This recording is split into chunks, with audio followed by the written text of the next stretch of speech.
How to survive what's coming. No, this isn't going to become a prepper channel.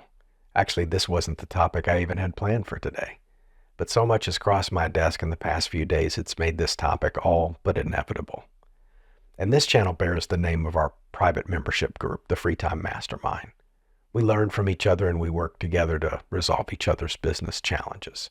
Privately, we've been discussing the changes in the U.S. economy and what lies ahead. Most of what we're about to get into will affect everyone. This channel isn't about economics, so we'll try to keep it as straightforward as we can. But first, a disclaimer. This is not financial advice. I'm not a financial advisor. Seek out professionals regarding anything said here before taking any action.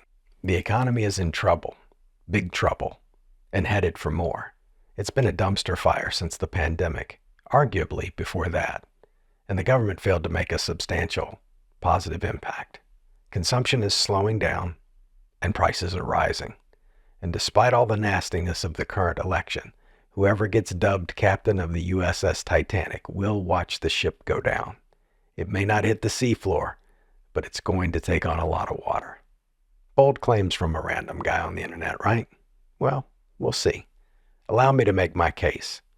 Here is the 1-year gold chart. Gold is a safe haven asset, meaning when people get nervous about the overall economy or concerns about things like a stock market crash, they move their money out of, say, the stock market into safer, less volatile investments. As you can see, gold is on the rise, and we haven't seen prices like this since the peak of the European debt crisis in 2011. This next photo is what's called the Fear and Greed Index. It's a tool used by investors to determine investor sentiment. I sometimes use it to guide my own investments. Notice it's in the extreme fear range, which further explains the high gold prices. Scared people buy gold. When people buy more, the supply goes down and the price goes up. So we have two independent measures agreeing that there is some kind of problem. In short, when times are good, people invest in riskier asset classes such as stocks, also called equities. When the fire alarm starts going off, people cash out and put their money in savings or into safe havens like commodities such as gold. But it all sounds familiar, right? Didn't we see this in 2000, 2007, 2010, and 2021? We've seen this before. No, not really. Something's different this time. The biggest elephant in the room is inflation, but there are other elephants, and we'll discuss those too. The fastest way to explain this is the government's been printing too much cash. Money, like everything else, is subject to the immutable laws of supply and demand. The value of money we have and will receive in the near future is dropping and may be headed lower as they continue printing more money. The government is officially reporting the rate of inflation today is 2.97%. Spoiler alert, they're lying. It's an election year, so the party in charge won't admit they've destroyed your buying power, and the opposing party won't admit that they did the same thing when they were in power just a few years ago. Both sides have to maintain this facade. Money printing, inflation, and even the interest rates are all linked. So let's talk about that for a moment. Who sets the interest rates in the United States? Some of you might know this, the Federal Reserve, or the Fed. But who's in charge of the Fed? Currently, it's a gentleman named Jerome Powell, and that position is appointed. It's not an elected position. So who appointed him? Well, the previous presidential administration. And who extended his term until 2026? The current administration. So two different parties, same guy. So both parties have a hand in this. Both candidates for president each believe that they only have one big economic move left on the table, and that's lowering interest rates. There are other options, but that would require the government to be honest with the public, and that's not going to happen. Cutting the interest rate will keep consumer spending in the short term high, but it'll also increase inflation. Because again, they're going to increase the money supply, and the more you have of something, the less it's worth. So your money is about to be worth less. So prices of nearly everything will rise. When money is worth less, you buy less because you can afford less. This leads to an entire economic slowdown. So in the long term, spending will go down. and we'll all be a little worse off than we are now, maybe a lot worse off. I know this is what we call anecdotal evidence, but I randomly pulled 4 products purchased from Amazon over the years. I intentionally avoided complex or technological products since they are subject to more variables. But first we have shoe polish, very simple product. I purchased this in December of 2018, but let's just pretend as if I bought it in January. This will actually make the numbers look better than they are. The original cost was $7.80. Today, in 2024, that price is $12.90. So that's a 65.38% price increase. Annually, that comes out to 8.75% from, so that's 2018, 2019, 2020, all those years, 8.75% of inflation if it was averaged out. So what about protein powder? We got another photo here. December of 2019, the protein powder was $37.99. That was 2019. Again, let's pretend it was January of 2019. Today, $62.99. The price inflated 65.81%. Let's just call that 66%. And that's an annual rate of 10.64%. So double-digit inflation average every year from 2019 to now. Stick with me here. We're almost done with the boring part. It's important to understand that inflation also compounds annually. That's why a $100 item at a steady 5% inflation rate over 3 years ends up costing you $115.76, not just $115. So it gets worse as it gets worse. So the next 2 purchases are from December 2023, only 9 months ago. And I'll just read these, so no visuals for these. Garlic powder and nutritional yeast flakes, 2 things that I sometimes use to cook with. Simple products, not a lot of ingredients. 9 months ago, garlic powder was $8.90. The yeast flakes were $9.26. Today, the garlic is $9.70 and the yeast is $11.63. I'll just round these percentages. That's an increase of 9% and 26% in just 9 months.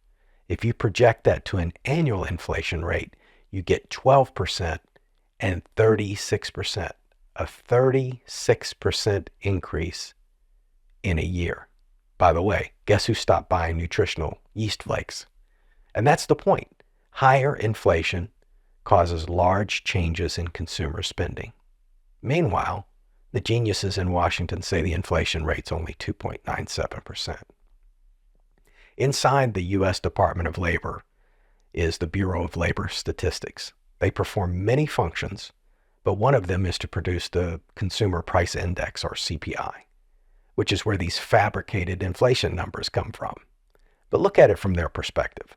Imagine you own a large company and you ask all the employees to rate their own performance. You cannot expect the government to self-report that it's doing a terrible job and ruining the economy. Now, what's different now is that they've fabricated too much for too long. The health of the economy can be measured in hard numbers, as we've seen, but perception also plays a factor. We've all seen Wall Street stocks tank over a false rumor. That's the power of perception. But a false perception will eventually cave into the forces of reality, particularly mathematical reality. When this happens economically, and we're almost there, the outcome is catastrophic. Our day-to-day experiences are so divorced from what we're being told, it has completely eroded the public's trust in both the media and the government, both now and in the foreseeable future. So we already know the optimists have clicked off the video at this point, so it's just us. So now let's discuss the Stockdale paradox. Although it sounds like an intriguing movie title from the 1980s, it's actually based on Admiral Stockdale's experience as a prisoner of war. It's a great dual mindset to embrace in times like this. A paradox is a seemingly contradictory or illogical proposition or circumstance. The Stockdale paradox requires you to A, face the brutal facts of reality, and B, maintain an unshakable belief that you will prevail. Think about what Captain Sully Sullenberger had to deal with. The plane was going down.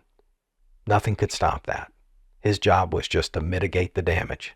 So he landed that plane in the Hudson River. Not as good as a runway, not as bad as the side of a mountain. That's our task here, to mitigate the damages, mitigate the effects of what's coming.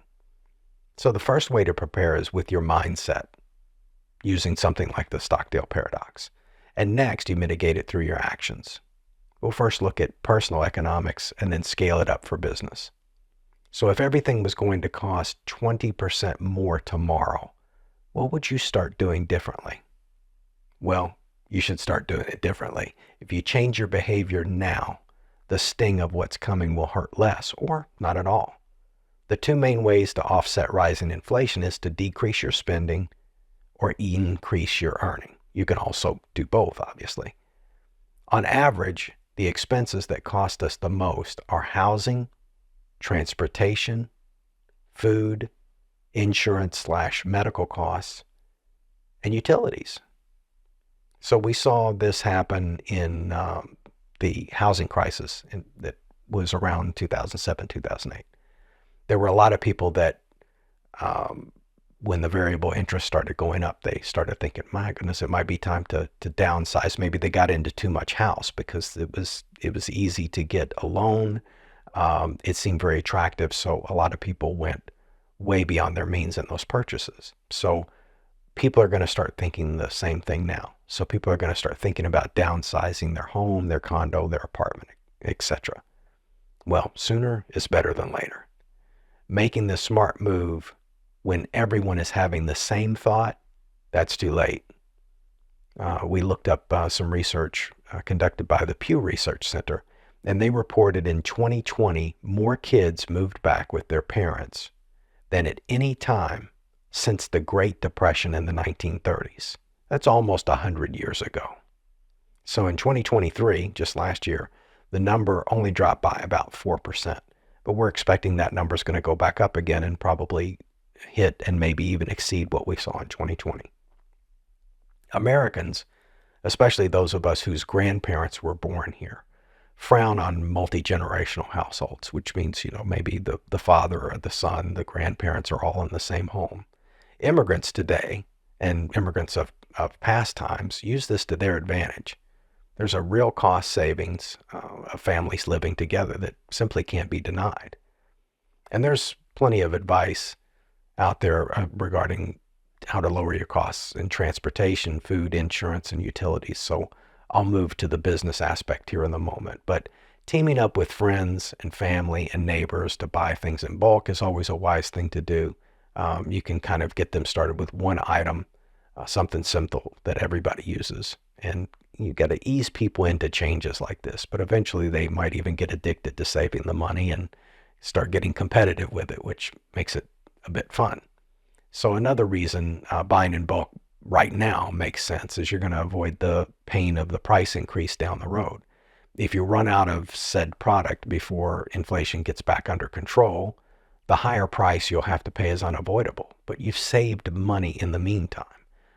One thing that I've been doing for years, I really think that the cost of razors is just, it's insane for what it is. It's a tiny piece of plastic with 3 little pieces of metal, and the price doesn't make much sense to me. So I've been buying those in bulk for years. I go on eBay and buy a popular brand, about 100 of them at a time. They don't come in boxes. I don't know why. I don't ask any questions, but I get a heck of a deal that I probably pay about 50% of what they cost in the store. And I just have to store them really well and take out about a month's worth at a time. So if you ever run out of razors, you know who to call. And there's also some common sense stuff that I think probably all the listeners are already aware, but lunch at a restaurant, for instance, is usually 25% cheaper than the same meal at dinner. So maybe date night needs to become date afternoon. Another tip that I learned early on was when you purchase your fuel, to try to buy it Tuesday through Thursday. Fueling up a vehicle Friday through Monday is usually much higher. Obviously, don't gas up on holidays. Same thing with travel. So if you book hotels or even airline tickets, they're cheaper through the middle of the week, Tuesday through Thursday. You'll see that consistently with very little variation. So earlier when we were mentioning that inflation was the biggest elephant in the room, we've also got some other elephants in the room. We have a very costly proxy war going on with Russia and another part of the Middle East. There's an increase in piracy in the high seas affecting trade, and it's also interfering with supply chains. That's putting upward pressure on prices.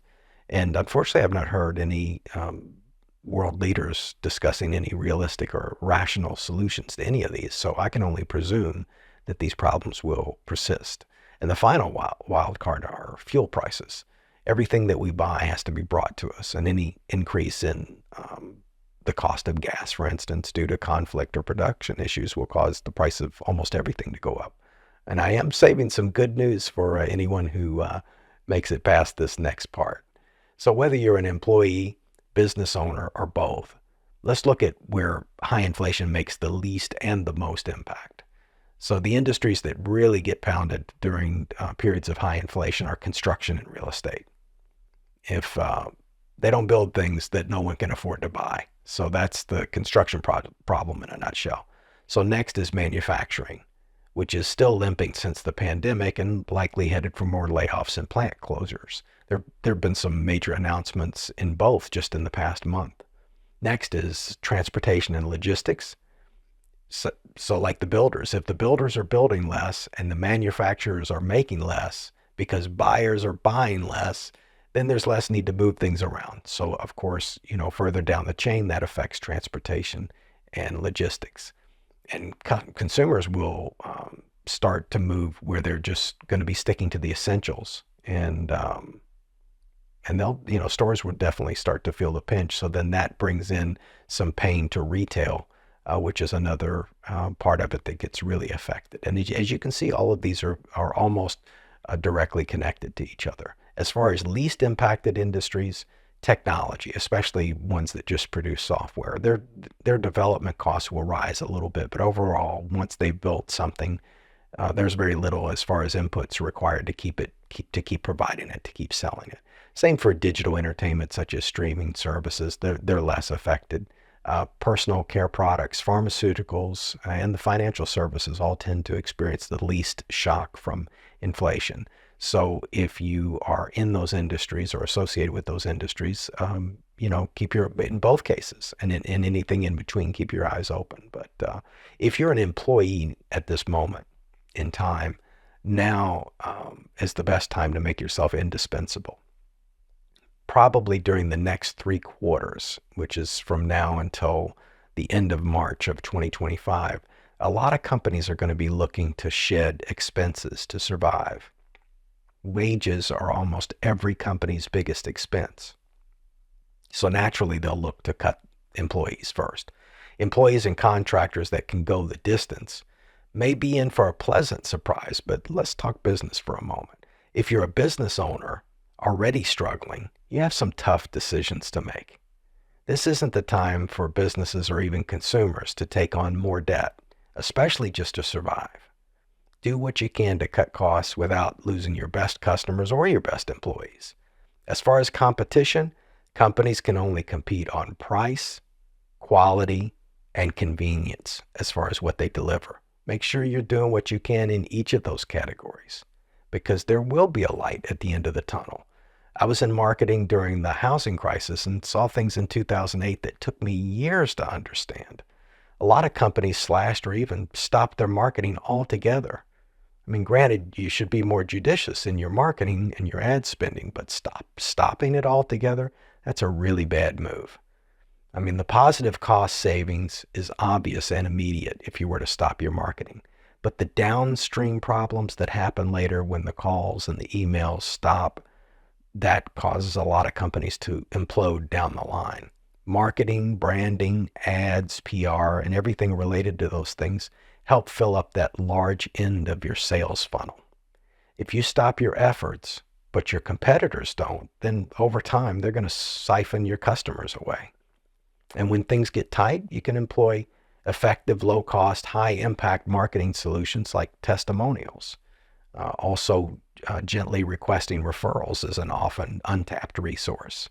There was a company that I worked with during the height of the housing crisis that was in a lot of trouble. and they didn't know if they could hold on much longer. So we got the 5-person staff together and we called every single customer they'd done business with in the last 3 years. We wrote a script to guide them, but they were able to personalize it so it didn't sound too rehearsed. And just by reaching out, even though they got a lot of voicemails and things like that, they did reach enough people that the next month was the best month they'd had in a year. And they got through that lull and reawakened some relationships with some bigger clients that brought some work back to them. So it ended up working out pretty well for them. And a few years later, in one of the oddest marketing gigs I ever landed, I was examining a vehicle at an insurance agent's office, and the agent that ran the office overheard me talking to the car's owner, and we just were talking about marketing and different strategies. It's a subject I'm very fascinated with. But when the conversation was over with the vehicle owner, she invited me into her office, and she had confessed to me that the insurance company she sold policies for, they were going to impose a premium increase of 20% for her region. And the worst part of it, the other big insurers, the competitors in that area, were also planning the same price hike, but they were going to wait another 3 months to raise their prices. Well, why? Well, so they can take all of her fleeing customers, which would end up being, the same people would end up being charged the same rates eventually anyway.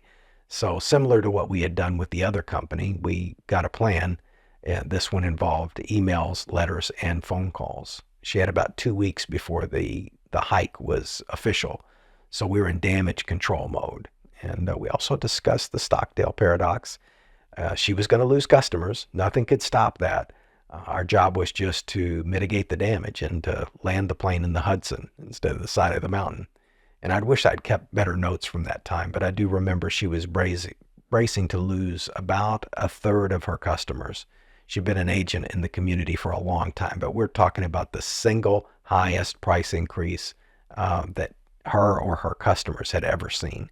So the actual attrition rate was just under 9%, and a few customers were impressed with the office's charm offensive strategy that a few gave them some more business. And by the time I left, she also had a 90-day plan in place, because we knew when the other insurance companies were going to up their rates, they were actually going to lose customers. And these customers were going to start price shopping. And she knew she couldn't compete on price, but she was able to compete on quality and convenience, which is exactly what she did. Also, too, the staff learned an incredible skill that they didn't have before, and they developed deeper relationships with their customers because of all of that phone contact that they went through. So let's think about the employees that are there at that insurance agent's office. So they made themselves indispensable, like I mentioned earlier. So for people out there that are employees, if you've made yourself indispensable and you've learned some skills, increased your skill set, then you are going to be more valuable when the economy does turn around and come back and all of these companies start to hire more people. Who are going to be the future generation of trainers? Who are going to be the future generation of managers? Well, that core group of people that were able to hang in there when things got really rough, they're going to be the first ones pushed up the ladder, so to speak, or at the very least, get an increase in pay. You certainly will deserve it. So the same holds true for companies that survive. The ones that don't make it, their customers have to go somewhere. When you're hanging on for dear life and you're getting less calls and emails, that's the time where you can deliver an amazing experience and build customer loyalty. As the economy slowly recovers, stay running the company as lean as possible and continue dominating the competition on all fronts. You could come through the other side of a market crash and grow into the largest company in your field. Although the government does have a hand in artificially creating these boom and bust cycles, there's always going to be normal, organic market cycles as well. And when they happen naturally, some companies are pruned in the process, and in some cases, rightly so. There's so much data now on what occurs during times like this, and you still have time to reassess, make changes, and prepare. So I'd like to end with a few book recommendations. On a personal level, for personal finance, I would recommend Rich Dad, Poor Dad by Robert Kiyosaki. Fantastic book. Many are already familiar with it. It's out there. You can get the audiobook version as well. The next I would say is The Lean Startup by Eric Ries. That's spelled R-I-E-S. And lean is a way to minimize inputs and maximize outputs. It's kind of a efficiently cheap way to run a company. There's always an increased interest in lean concepts in rough economic times. When you're awash in cash, it's easy to be irresponsible. But when things get tight, you start hearing things like lean come up a lot, and it's good. It's an excellent book, considered one of the main go-tos for the concept of lean and lean management. So the next one, actually just finished one of his other books today, is Mike Michalowicz's Profit First. Mike's books are very easy to read, and this one gets right into practical cash management. And the next, which I didn't mention, I don't think I've mentioned it before, but I think it's one of the greatest books out there for small business, and it's called The E-Myth Revisited by Michael E. Gerber. And it's a great overview with tips to use and how to avoid pitfalls.